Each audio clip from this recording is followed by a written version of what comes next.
الحمد لله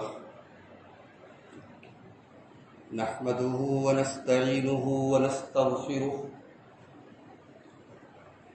ونعوذ بالله من شرور أنفسنا ومن سيئات أعمالنا من يهده الله فلا مضل له ومن يضلل فلا هادي له وأشهد أن لا إله إلا الله وحده لا شريك له وأشهد أن محمدا عبده ورسوله يا أيها الذين آمنوا اتقوا الله حق تقاته ولا تموتن إلا وأنتم مسلمون يا أيها الناس اتقوا ربكم الذي خلقكم من نفس واحدة وخلق منها زوجها وبث منهما رجالا كثيرا ونساء واتقوا الله الذي تساءلون به والأرحام إن الله كان عليكم رقيبا يا أيها الذين آمنوا اتقوا الله وقولوا قولا سديدا يصلح لكم أعمالكم ويغفر لكم ذنوبكم ومن يطع الله ورسوله فقد فاز فوزا عظيما أما بعد فإن خير الحديث كتاب الله وخير الهدي هدي محمد صلى الله عليه وسلم وشر الأمور محدثاتها وكل محدثة بدعة وكل بدعة ضلالة وكل ضلالة في النار أعوذ بالله من الشيطان الرجيم بسم الله الرحمن الرحيم ولو أن أهل القرى آمنوا واتقوا لفتحنا عليهم بركات من السماء والأرض ولكن كذبوا فأخذناهم بما كانوا يكسبون. محترم حاضرین جمعہ، زندگی کے ہر شعبے میں ایک چیز ایسی ہے کہ اس کی ضرورت ہمیں پڑے گی، اس سے ہم بے نیاز نہیں ہو سکتے. ہم یہ نہیں کہہ سکتے کہ اس کی ضرورت نہیں ہے. کیا ہے وہ چیز؟ وہ چیز ہے برکت. برکت چاہیے، زندگی کے ہر شعبے میں برکت چاہیے. آج ہمارا بہت بڑا مسئلہ یہ ہے، ہماری زندگیوں سے برکت ختم ہے. مال، اولاد، گھر، کاروبار، بیوی، بچے، عبادت، نماز، ہر چیز سے برکت جاری ہے. بھئی اولاد بہت بڑی نعمت ہے اللہ تعالیٰ کی. اللہ تعالیٰ نے اولاد کے بارے میں فرمایا کہ المال والبنون زینت الحیات الدنیا. مال اور اولاد یہ دنیا کی زندگی کی زینت ہے. دنیا بے نور ہوتی ہے اگر مال اور اولاد نہ ہو. دنیا میں رنگ نہ ہوتا، دنیا میں اٹریکشن نہ ہوتا. دنیا کی زینت ہے مال اور اولاد. اولاد نہ ہو تو آدمی مچلتا ہے، تڑپتا ہے. مگر آج یہی اولاد بہت سارے گھروں میں ہے، ماں باپ کے لیے درد سر بنی ہوئی ہے. ماں باپ رو رہے ہیں، ماں باپ پریشان ہیں اپنی اولادوں سے. وجہ کیا ہے؟ برکت نہیں ہے. اولاد کی جو برکت ہے اس سے ہمارے گھر محروم. بیوی ہے، اللہ کے نبی نے فرمایا کہ دنیا کی سب سے قیمتی دولت ہے نیک بیوی. اللہ تعالیٰ نے قرآن میں فرمایا سورہ روم کے اندر، وَمِنْ آيَاتِهِ أَنْ خَلَقَ لَكُم مِّنْ أَنفُسِكُمْ أَزْوَاجًا لِتَسْكُنُوا إِلَيْهَا وَجَعَلَ بَيْنَكُم مَّوَدَّةً وَرَحْمَةً. اللہ کی بہت بڑی نشانی یہ ہے کہ اس نے تمہارے لیے بیوی بنائی. تمہارے جوڑے بنائے تاکہ تم اپنی بیوی سے سکون حاصل کرو. اور اللہ تعالیٰ نے تم دونوں میاں بیوی کے درمیان محبت ڈالی ہے اور رحمت ڈالی ہے. قرآن کہہ رہا ہے کہ بیوی سکون پہنچاتی ہے. آج کتنے گھروں کا سکون چھن گیا ہے بیویوں سے. انسان گھر کے باہر تھوڑا بہت سکون میں رہتا ہے, گھر کے اندر جاتا ہے اس کا سکون چھن جاتا ہے. آج گھروں کے یہ حالات. وجہ کیا ہے؟ بیوی کی برکت سے ہم اور آپ میں. اور آگے بڑھیے.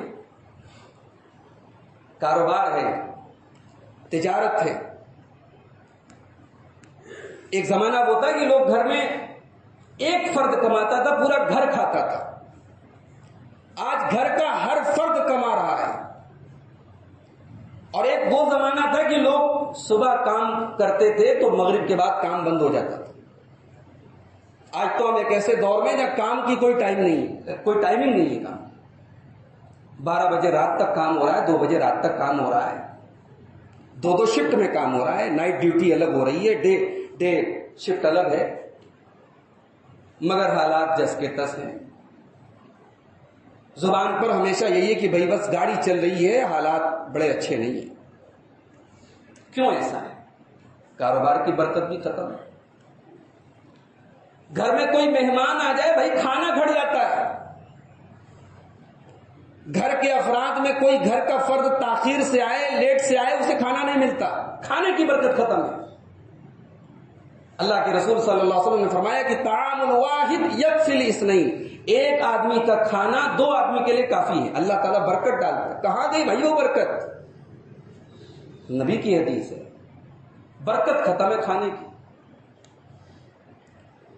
انسان کی زندگی کی برکت بھی ختم ہے. مہینے سال پلٹ رہے ہیں, وقت گزر رہا ہے, عمر ہماری آگے بڑھ رہی ہے. بھائی ہم کہاں بڑھے آگے؟ ہماری نیکیاں بڑھی آگے, ہمارا تقوی آگے بڑھا, ہمارا ایمان کچھ مضبوط ہوا, ہمارے علم میں کچھ اضافہ ہوا. ہم نے قرآن پہلے 1 پارہ یاد کیا تھا کہ 2 پارے میں تبدیل کیا اس کو. نہیں, کوئی برکت نہیں. عمر میں بھی برکت نہیں. بہت بڑا کرائسس ہے میرے بھائی, بہت بڑا مسئلہ ہے اس دور کا کہ ہم اور آپ برکت سے محروم. یہ برکت ہے کیا؟ پہلے اس کو سمجھنے کی برکت کس کو کہتے ہیں. برکت یہ نمبرز کو نہیں کہتے. ایک آدمی کے پاس 10 روپیہ ہے, ایک آدمی کے پاس 100 روپیہ ہے, تو ہم یہ نہیں کہہ سکتے کہ 100 روپیہ والے کے پاس برکت ہے اور 10 والے کے پاس برکت نہیں. برکت یہ ہے کہ 10 روپیے والا 10 روپیے میں چین سے زندگی گزار رہا ہے اور 100 روپیے والا 100 روپیے پا کر کے بھی پریشان ہے. یہ بے برکتی اور یہ برکت. برکت کے اندر 2 چیزیں پائی جاتی ہیں, اس کو نوٹ کر لو. بھئی ہم درود شریف پڑھتے ہیں, اللہم صلی علی محمد وعلی آل محمد, اللہم بارک علی محمد وعلی آل محمد. برکت سے بڑا گہرا تعلق ہے مسلمان کا. ہم کسی کو سلام کرتے ہیں, السلام علیکم ورحمۃ اللہ وبرکاتہ, ہم برکت کی دعا دیتے ہیں. بھائی کسی کے یہاں شادی میں گئے, نکاح کی تقریب میں گئے, نکاح کی مبارکباد. اسلامی طریقہ یہ نہیں کہ آپ کہیں شادی مبارک ہو. اسلامی طریقہ جو نبی کا طریقہ ہے, جو نبی کی سنت ہے, آپ دعا دیں. کیا دعا ہے؟ بارک اللہ لک وبارک علیک وجمع بینکما فی خیر. اللہ تیرے لیے برکت دے, تیرے اوپر برکت نازل کرے اور تم دونوں میاں بیوی کو برکت کے ساتھ اکٹھا رکھے. دیکھ رہے ہیں برکت کا بڑا گہرا تعلق ہے مسلمان کی زندگی سے. تو برکت کو پہلے سمجھیں, برکت کس کو کہتے ہیں. برکت 2 چیزوں کا نام ہے. ایک تو یہ کہ بھلائی ٹیمپرری نہ رہے, آپ پاس پرماننٹ رہے. آج پیسہ ہے کل ختم ہو گیا, برکت نہیں. پیسہ ہمیشہ رہے, یہ برکت ہے. علم آپ کے پاس آج ہے کل ختم ہو گیا, یہ برکت نہیں. برکت یہ ہے کہ نعمت پرماننٹ آپ کے پاس ہے. یہ برکت کی پہلی کنڈیشن ہے. کسی چیز کا پرماننٹ رہنا, کسی چیز کا دوام اور ثبوت کے ساتھ رہنا. اور برکت کے اندر دوسرا معنی یہ پایا جاتا ہے کہ کسی چیز کے اندر بھلائی کا بڑھتے چلے جانا, گھٹنا نہیں ہے, بڑھنا ہے. اس کو گھٹ جائے تو برکت نہیں ہے, بڑھتی چلی جائے. لیکن وہ برکت میرے بھائی آج ہمارے اور آپ کے پاس نہیں ہے. کیوں نہیں ہے؟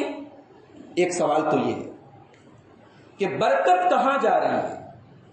اللہ تعالیٰ کی برکت کیوں روٹھی ہوئی ہے ہم سے؟ یہ پہلا سوال. اور دوسرا سوال کہ ہم کیا کریں کہ برکت لوٹ آئے. انشاءاللہ آج کے خطبہ جمعہ میں ان دونوں سوالوں کا جواب دینے کی کوشش کی جائے گی. برکت کیوں جا رہی ہے؟ پہلی وجہ یہ ہے برکت کے جانے کی کہ ہم دن بدن اللہ تبارک و تعالیٰ کی نافرمانیاں کر رہے ہیں، اللہ کو ناراض کر رہے ہیں. اللہ نے جن چیزوں سے منع کیا ہے وہ کام کر رہے ہیں. بھائی ہم اللہ کو ناراض کر کے اللہ کی برکت تو حاصل نہیں کر سکتے. انسان جب اللہ کی نافرمانی کرتا ہے، جب گناہ کرتا ہے، تو آخرت میں جو سزا ملے گی وہ تو ملے گی، دنیا میں بھی اس گناہ کے بڑے بھیانک انجام اور بڑے بھیانک نتائج ہوتے ہیں میرے بھائی. میں نے کہیں ایک جملہ پڑھا تھا، بڑا پیارا جملہ پڑھا تھا کہ گناہوں کی قیمت نسلوں کو وصولنی پڑتی. آپ کے گناہ کی قیمت آپ کی نسلیں وصولیں گی، آپ کی آنے والی اولاد وصولے گی. گناہ سے بچنا چاہیے میرے بھائیو. برکت کے جانے کی پہلی وجہ اللہ کی نافرمانی اور گناہ ہے.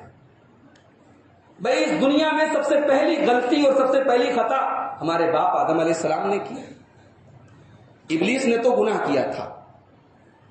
خطا کی اگر بات کریں، غلطی کی اگر بات کریں، ابلیس نے غلطی نہیں کی تھی، ابلیس نے تو گناہ کیا تھا. خطا کی اگر بات کریں تو ہمارے باپ آدم نے خطا کی، اور جیسے انہوں نے خطا کی، ان سے غلطی ہوئی، برکت جانا شروع ہو گئی. کپڑے بدن سے اتر گئے، جنت سے نکلنا پڑا، زمین میں آنا پڑا. ظاہر ہے کہ انسان اللہ کی نافرمانی کرے گا تو برکت سے ہاتھ دھوئے گا. آپ کا گھر اگر چین سے چل رہا ہے، آپ کی روزی روٹی اچھی چل رہی ہے، آپ کے بال بچے چین اور سکون سے ہیں، تو بھائی اس نعمت کی قدر کرو اور گناہ سے بچو. کہیں ایسا نہ ہو کہ گناہ کی وجہ سے آپ کے بچے بیمار پڑنے لگے، کہیں ایسا نہ ہو کہ اللہ کی نافرمانیوں سے آپ کا چلتا کاروبار ٹھپ ہو جائے، کہیں ایسا نہ ہو کہ آپ کی چین اور سکون کی زندگی چھن جائے. قرآن مجید کا 14واں پارہ اٹھائیے، سورہ نحل کی آیت نمبر 112 میں اللہ تعالیٰ نے ایک بستی کا ذکر کیا. بستی کا نام نہیں بتایا، کوئی بستی ہے، کوئی علاقہ ہے، کوئی شہر ہے.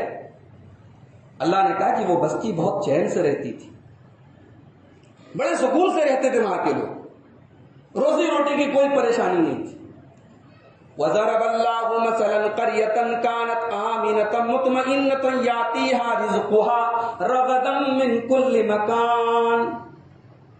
اللہ تبارک و تعالی مثال بیان کر رہا ہے. ایک بستی تھی جو چین اور سکون کے ساتھ رہتی تھی. یاتیہا رزقہا، اور اس بستی کے اندر اللہ تعالیٰ کا رزق آتا تھا. رغدا من کل مکان، ہر طرف سے آتا تھا. زمین سے بھی اچھی پیداوار ہو رہی ہے، آسمان سے بھی اچھی بارش ہو رہی ہے، بزنس اور کاروبار بھی لوگوں کا اچھا چل رہا ہے، بہترین روزی مل رہی ہو. فَكَفَرَتْ بِأَنْعُمِ اللَّهِ، لیکن پھر اس بستی کے لوگوں نے اللہ تبارک و تعالیٰ کی نافرمانی کرنا شروع کر دیا، ناشکری کرنا شروع کر دیا، غلط کام کرنے شروع کر دیے. تو جب اس بستی کے لوگوں نے اللہ کی نافرمانی کرنا شروع کر دیا، فَأَذَاقَهَا اللَّهُ لِبَاسَ الْجُوعِ وَالْخَوْفِ بِمَا كَانُوا يَصْنَعُونَ. تو کل تک جو بستی چین اور سکون سے رہتی تھی، آج اس بستی کے اندر بھوک مری کی نوبت آ گئی. لوگ بھوکے رہنے لگے اور خوف کے بادل وہاں پہ چھا گئے، لوگ ڈر اور دہشت کی زندگی گزارنے لگے. تو بھائیو یہ پہلی وجہ ہے برکت کے جانے کی. گناہوں سے بچیں. گناہ ایک ایسی چیز ہے جو برکت کو ختم کرے. دوسری چیز، جہاں جس گھر میں جس پریوار میں یہ سوچ آئی کہ بس پیسہ کمانا ہے، چاہے 420 کر کے کمانا ہو، دھوکہ دھڑی کر کے کمانا ہو، کسی کا حق دبا کے کمانا، یہ سوچ جہاں آئی وہ گھر تباہ ہو گیا. دھوکہ دے کر کے، فراڈ کر کے، 420 کر کے آپ برکت نہیں پا سکتے. بڑی مشہور حدیث ہے، صحیح بخاری اور صحیح مسلم کی حدیث ہے، اللہ کے پیارے نبی محمد صلی اللہ علیہ وسلم نے فرمایا البیعان بالخیار ما لم یتفرقا، کاروبار کرنے والے، لین دین کرنے والے جب تک آپس میں ایک دوسرے سے الگ نہ ہو جائے تب تک ان کو سودا کینسل کرنے کا اختیار ہے۔ بھائی سامان آپ نے خریدا، میں نے بیچا، ابھی آپ میری دکان پہ کھڑے ہیں، میری گدی پہ بیٹھے ہیں، ابھی سودا طے ہوا ہے لیکن ابھی سامان ٹرانسفر نہیں ہوا ہے، آپ نے مجلس چھوڑی نہیں ہے، آپ وہاں سے گئے نہیں ہیں، تو شریعت کہتی ہے کہ سودے کو کینسل کرنے کا رائٹ ہے دونوں فریق کو، جب تک دونوں الگ نہ ہو جائیں۔ اللہ کے رسول اسی اصول کی طرف اشارہ کر رہے ہیں کہ لین دین کرنے والوں کو سودا کینسل کرنے کا اختیار ہے جب تک دونوں الگ نہ ہو جائیں۔ اب اس کے بعد اگلا جملہ سنیے، فَإِن صَدَقَا وَبَيَّنَا، اگر لین دین کرنے والے دونوں سچائی سے کام لیں، سامان بیچنے والا صحیح صحیح بات بیان کرے، خریدنے والا جو قیمت بتائے اسی قیمت پر وہ سامان خریدے، دونوں سچائی سے کام لیں اور صحیح صحیح بیان کر دیں، اللہ کے پیارے نبی فرماتے ہیں بورک لہما فی بیعہما، ان دونوں کے کاروبار میں برکت دی جائے گی، وَإِن كَذَبَا، اور اگر وہ دونوں جھوٹ بولیں، اگر وہ دونوں جھوٹ بول کر کے سامان بیچیں اور سامان خریدیں، سامان کی کوالٹی وہ نہ ہو جو بیان کر رہا ہو، قیمت وہ نہ ہو جو بیان کر رہا ہو، جھوٹ بول کر کے سامان بیچنے والا بیچے اور یہ جھوٹ بول کر کے سامان خریدے، اگر دونوں جھوٹ بولیں اور غلط طریقے سے اپنی بات کو چھپائیں، محقت برکت بیعہما، تو دونوں کے کاروبار کی برکت مٹا دی جائے گی۔ اللہ کے رسول صلی اللہ علیہ وسلم کہہ رہے برکت مٹا دی جائے، سودا تو ہو جائے گا، بیچنے والا منافع بھی کما لے گا، خریدنے والا مہنگا مال سستے میں لے کے غائب ہو جائے گا، برکت نہیں پائے گا، برکت ختم ہو جائے گی۔ برکت کے جانے کی تیسری وجہ، بھائی اللہ نے حلال کمانے کے 100 ذریعے بنائے ہیں، مگر انسان کیا ہے نا، راتوں رات امیر بننا چاہتا ہے۔ بھائی ایک آدمی جوا کے ذریعے پیسہ کیوں کمانا چاہتا ہے؟ اسے راتوں رات امیر بننا ہے۔ ایک آدمی سود اور بیاج کی رقم سے منافع کیوں کمانا چاہتا ہے؟ اسے راتوں رات امیر بننا ہے۔ اپنے گھر میں اگر ہم نے حرام کو انٹری دی تو اللہ تعالیٰ حلال کے راستے بند کر دے گا۔ بھائی حرام کمائی سے بھی برکت کے راستے بند ہو جاتے ہیں۔ اللہ کے نبی جناب محمد رسول اللہ صلی اللہ علیہ وسلم نے قیامت کی ایک نشانی یہ بیان فرمائی تھی کہ یاتی علی الناس زمان لا یبالی المرء من این اخذ المال امن حلال ام من حرام، مسلمان کے اوپر ایک ایسا دور بھی آئے گا کہ مسلمان کاروبار کرنے کے ٹائم یہ بھول جائے گا، پیسہ کمانے کے ٹائم یہ بھول جائے گا کہ میں پیسہ حلال طریقے سے کما رہا ہوں یا حرام طریقے سے کما رہا ہوں۔ بھائی جب سود حرام ہوا، بیاج حرام ہوا، تو مکہ کے مشرکین نے یہ کہا کہ بھائی بیاج کیوں حرام ہے؟ میں 100 روپیہ کاروبار میں لگا کے 110 کما رہا ہوں تو حلال ہے، اور 100 روپیہ کسی کو قرضہ دے کے 110 میں بیاج میں 10 روپیہ لے رہا ہوں تو حرام ہے۔ بھائی فائدہ تو دونوں میں ہو رہا ہے، پروفٹ تو دونوں میں ہو رہا ہے۔ تو اللہ تعالیٰ نے بڑا پیارا جواب دیا قرآن میں ان کے اس اعتراض کا۔ اللہ نے کہا کہ پروفٹ دونوں میں ہو رہا ہے، لیکن بات یہ ہے کہ احل اللہ البیع وحرم الربا، ایک چیز کو اللہ نے حلال کیا ہے اور دوسری چیز کو حرام کیا ہے۔ کاروبار حلال ہے اور بیاج حرام ہے، پروفٹ چاہے دونوں میں مل رہا ہو۔ جسے اللہ نے حلال کیا ہے وہ تمہیں کرنا ہے، اور جسے اللہ نے حرام کیا اسے بچنا ہے۔ اور نہیں بچو گے اور یہ سوچو گے پروفٹ تو یہاں بھی مل رہا ہے، سود کے ذریعے بیاج کے ذریعے پیسہ کما لے، کیا دقت ہے؟ تو اللہ نے آگے ایک دھمکی دی، فرمایا یمحق اللہ الربا ویربی الصدقات، اللہ تعالیٰ سود اور بیاج کو مٹاتا ہے، سود اور بیاج کو ختم کرتا ہے اور صدقہ اور خیرات کو بڑھاتا ہے۔ ایک آدمی 100 کا 110 کما رہا ہے، اللہ کہہ رہا ہے ہم ختم کر دیتے ہیں، اور ایک آدمی 100 میں 10 روپیہ صدقہ کر رہا ہے، اللہ کہہ رہا ہے ہم اس کو بڑھاتے ہیں۔ بھائی اگر فیگرز پہ آپ جائیں گے اور نمبرز پہ جائیں گے اور کیلکولیشن پہ جائیں گے تو 100 کا 110 کمانے والا فائدے میں ہے اور 100 میں سے 10 دے کر کے 90 بچانے والا گھاٹے میں ہے، مگر میرا رب کہہ رہا ہے کہ یہ 110 کمانے والا یہ مٹا رہا ہے اپنے 100 روپے کو بھی، اور وہ 100 میں 10 اللہ کی راہ میں دینے والا اپنے اس 90 کو برکت والا بنا رہا ہے۔ تو برکت کو ہم فیگرز اور نمبرز میں کیلکولیٹ نہیں کر سکتے میرے بھائی۔ تو یہ تیسری وجہ ہے، جب ہم حرام کمائی اپنے گھر میں لائیں گے تو برکت اللہ تعالیٰ کی روک جائے گی۔ ایک اور چیز سے بچیے، لالچ سے بچیے۔ بھائی ہماری شریعت نے مال کمانے سے منع نہیں کیا ہے، مال خوب کماؤ، بہترین عالیشان مکان بنواؤ، مگر مال کمانے کے پیچھے اندھے نہ بنو۔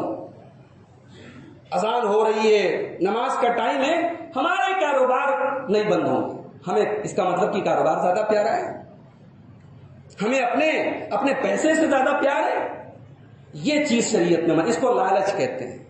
مال کے پیچھے اندھا ہو جانا یہ شریعت میں حرام ہے۔ اللہ کے رسول کے ایک صحابی ہیں حضرت حکیم بن حزام رضی اللہ تعالیٰ، اور یہ نوٹ کر لو یہ اکلوتے صحابی ہیں جو خانے کعبہ میں پیدا ہوئے۔ حضرت علی رضی اللہ تعالیٰ عنہ کے بارے میں مشہور ہے مگر وہ ثابت نہیں ہے، ان کے بارے میں ثابت ہے۔ حضرت حکیم بن حزام، ان کی والدہ نے ان کو جنم دیا خانے کعبہ کے اندر۔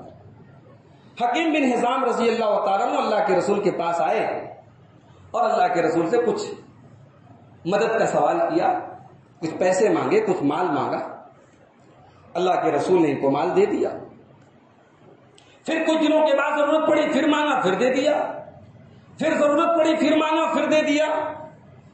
پھر جب یہ آئے تو اللہ کے نبی نے ان کو سمجھایا، کہا کہ اے حکیم ان ھذا المال حلوۃ خضرا، دیکھو یہ جو مال ہے نا، پیسہ، یہ بڑا اٹریکٹیو ہے، بڑا آکرشک ہے، یہ اس کے اندر بڑی چمک ہے، پیسے کے اندر بڑی چمک۔ بھائی اللہ کے رسول کا جملہ ہے یہ، ظاہر ہے کہ اللہ کے رسول کا ایک ایک جملہ یونیورسل ٹروتھ ہے، قیامت تک اس کو کوئی کاٹ نہیں سکتا۔ پیسے کے اندر چمک تو ہے، یہ رسول کا جملہ ہے۔ ان ھذا المال حلوۃ خضرا، یہ مال بڑا رنگین ہے، بڑا میٹھا ہے، بڑا آکرشک ہے۔ فمن اخذها بسخاوت نفس، اللہ کے نبی کہہ رہے ہیں اس مال کو کماؤ لیکن نفس کی سخاوت کے ساتھ کماؤ۔ مال کو ایسے مت کماؤ جیسے تم اسی کے بھوکے ہو، کچھ خودداری ہو اپنے اندر، کچھ عزت نفس ہو اپنے اندر، کچھ سخاوت ہو اپنے اندر۔ مال کو اگر سخاوت کے ساتھ لوگے تو اللہ مال میں برکت دے گا۔ ومن اخذها باشراف نفس، اور جو لالچ کے ساتھ مال لے گا، مال کے پیچھے ایسا بھاگے گا جیسے بس اس کا اوڑھنا بچھونا سب مال ہے، لالچ اور حرص کے ساتھ جو مال لے گا، اللہ کے نبی فرماتے ہیں لم یبارک لہ فیہ، اس کو مال میں برکت دے گی۔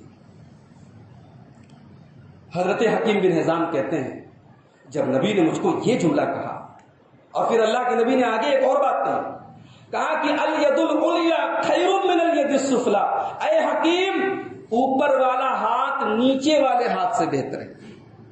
ہمیشہ کوشش یہ کرو تمہارا ہاتھ اوپر والا ہو، نیچے والا نہ ہو، دینے والے بنو، لینے والے نہ بنو۔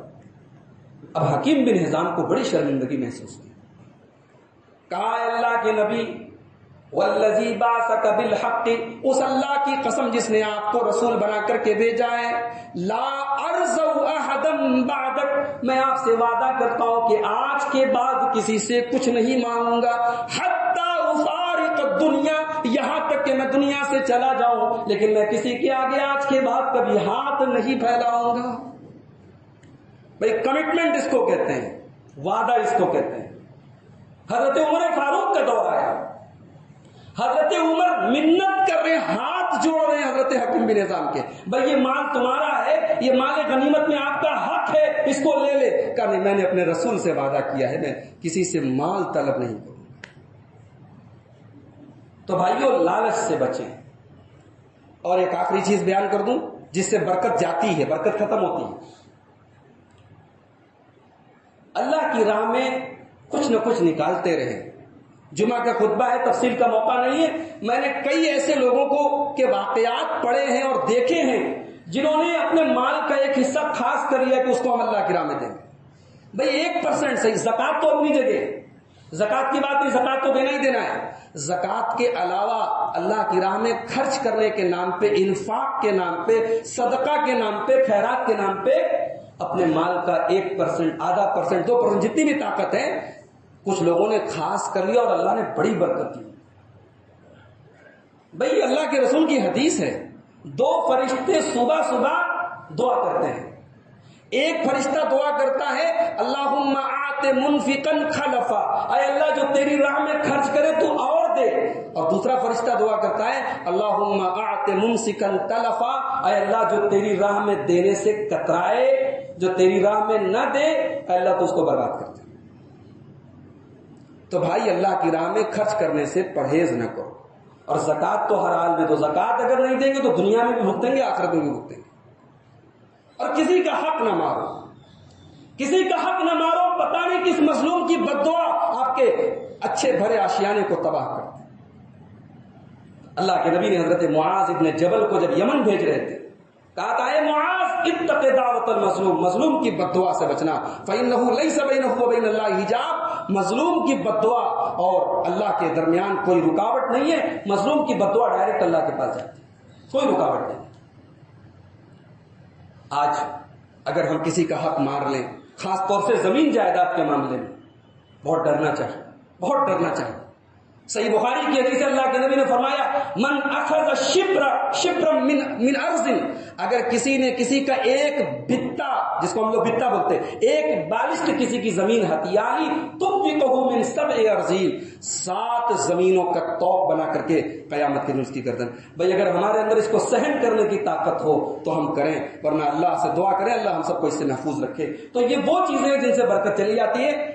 اب وقت بھی ختم ہو گیا، 2-4 چیزیں بیان کر دیتا ہوں جس سے برکت لوٹ کے آ سکتی. سب سے پہلی چیز ایمان کو مضبوط کریں، تقویٰ کو مضبوط کریں. اللہ کے اوپر جو ایمان ہے ایمان کو اور مضبوط کریں، تقویٰ کو اور مضبوط کریں.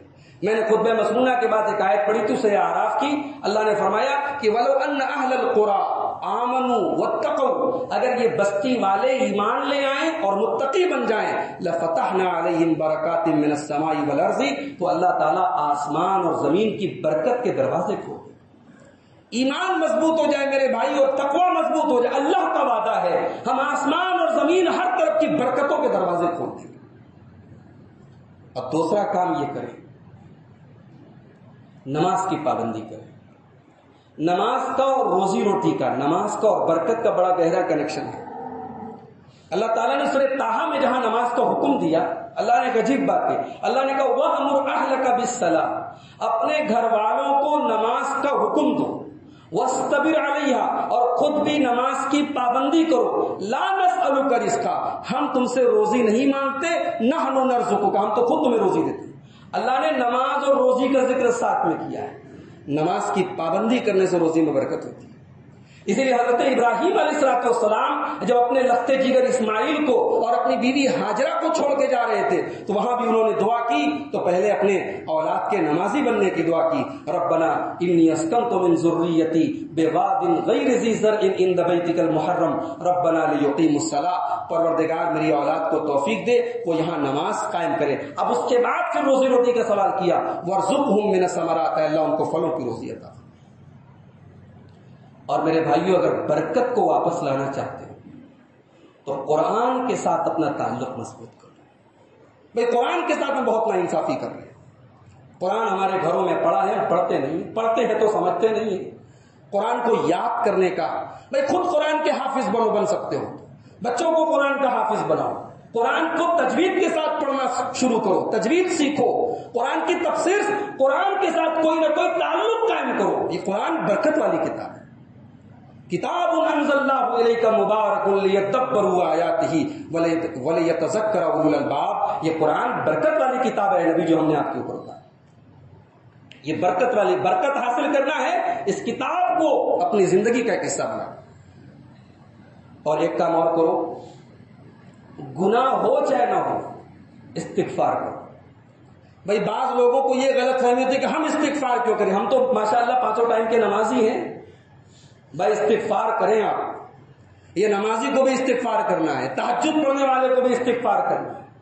اور اس استغفار سے کیا ہوگا، وہ حضرت نوح علیہ السلام نے جو اپنی قوم سے کہا تھا اس کو یاد کرو. فَقُلْتُ اسْتَغْفِرُوا رَبَّكُمْ إِنَّهُ كَانَ غَفَّارًا يُرْسِلِ السَّمَاءَ عَلَيْكُمْ مِدْرَارًا وَيُمْدِدْكُمْ بِأَمْوَالٍ وَبَنِينَ وَيَجْعَلْ لَكُمْ جَنَّاتٍ وَيَجْعَلْ لَكُمْ أَنْهَارًا. اپنی قوم سے حضرت نوح علیہ السلام نے کہا کہ استغفار کرو، اللہ مال بھی دے گا، اولاد بھی دے گا، روزی روٹی بھی دے گا، پانی بھی دے گا، ندیاں بھی، ساری نعمتیں اللہ دے گا۔ اور آخری چیز یہ ہے کہ دعا کرو۔ برکت روٹھی ہے، اللہ روٹھا ہے، اللہ کو منانے کی کوشش کرو، اللہ کو راضی کرنے دعا کرو۔ اب دعا میں ایسی جگہ کا انتخاب کرو جو بہتر جگہ ہو۔ بھئی اب یہاں بیٹھے تو آپ مکہ اور مدینہ تو نہیں پہنچ سکتے، تو اب آپ کے علاقے میں سب سے برکت والی جگہ مسجد ہے۔ افضل و بقاء الارض، زمین کا سب سے افضل حصہ مسجد میں دعا کریں آپ، اور ان اوقات میں دعا کریں جو قبولیت کے اوقات ہیں۔ جمعہ کے دن دعا کریں، رمضان میں دعا کریں، ذی الحجہ کے پہلے عشرے میں دعا کریں، محرم کے مہینے میں دعا کریں، رات کے آخری حصے ان اوقات کو جو شریعت نے دعا کی قبولیت والے اوقات بتائے یا فضیلت والے اوقات بتائے ہیں، ان اوقات میں آپ اللہ سے دعا کریں اور اللہ سے برکت کا سوال کریں۔ اسی لیے دعائے قنوت میں ہم ایک دعا پڑھتے ہیں، وبارک لی فیما آتیت، وبارک لی فیما آتیت، اے اللہ جو بھی تو ہمیں دے اس میں برکت عطا فرما۔ اللہ تعالیٰ سے دعا ہے رب العالمین ہمارے مال میں، ہمارے اہل و عیال میں، ہماری روزی روٹی میں، ہمارے کاروبار میں، ہر چیز میں رب العالمین برکت عطا فرمائے۔ اللہ تعالیٰ بے برکتی سے ہم سب کو نجات عطا فرمائے۔ اللہ ہمیں حلال اور پاکیزہ روزی عطا فرمائے۔ ہم میں سے جو لوگ رزق سے پریشان ہیں، روزی روٹی سے پریشان ہیں، کاروبار سے پریشان ہیں، رب العالمین ان کے کاروبار میں برکت نصیب فرمائے۔ جو بیمار ہیں اللہ تعالیٰ ان کو شفاء کامل عاجل عطا فرمائے۔ اللہ ہمارے ملک کے امن اور امان اور چین و سکون کی حفاظت فرمائے۔ رب العالمین جب تک دنیا میں زندہ رکھے، اسلام پر زندہ رکھے اور خاتمہ ہم سب کا ایمان پر ہو۔ وآخر دعوانا ان الحمدللہ۔